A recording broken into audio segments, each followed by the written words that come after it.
Donald Trump ने जो tax लगाया उसका असर इंडियंस पर कैसे पड़ेगा? तो टैरिफ क्या होता है, सबसे पहले आप ये जानें।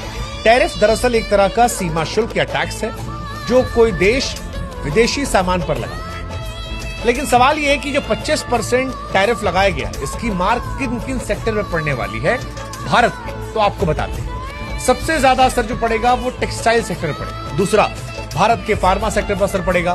भारत अमेरिका को $12 अरब की जेनरिक दवाइयां भेजता है। अब अगर अमेरिका इन्हें महंगे दाम पर खरीदेगा तो लाजमी है कि ऑर्डर घटेगा, कंपनियों को घाटा होगा। तीसरा, रत्न आभूषण सेक्टर जो $9 अरब का है, इससे भी झटका लेगा। ऑटो पार्ट्स और रसायन सेक्टर में असर पड़ेगा। इसके अलावा कृषि क्षेत्र, वहां भी समस्या आएगी। अब अगर बात आम आदमी की जाए हिंदुस्तान के अंदर, तो आपकी जेब पर भी साहब असर पड़ेगा ट्रंप साहब के फैसले से। टैरिफ के चलते जब भारत का एक्सपोर्ट गिरेगा तो लाजमी है कि रुपए की कीमत डॉलर के मुकाबले घट जाएगी। जब रुपया कमजोर होगा तो पेट्रोल और डीजल जैसे आयातित सामान जो है वो महंगे होंगे और इसका सीधा असर जो है वो आपके मोबाइल, गाड़ियां, किराने या सब्जियों पर भी पड़ेगा। दूसरा बड़ा असर जो है वो नौकरियों पर जाएगा, अर्थव्यवस्था पर भी असर पड़ेगा। एक अनुमान जो निकल कर आ रहा है वो ये है कि 61,000 से 72,000 करोड़ का नुकसान होगा। तो जीडीपी में भी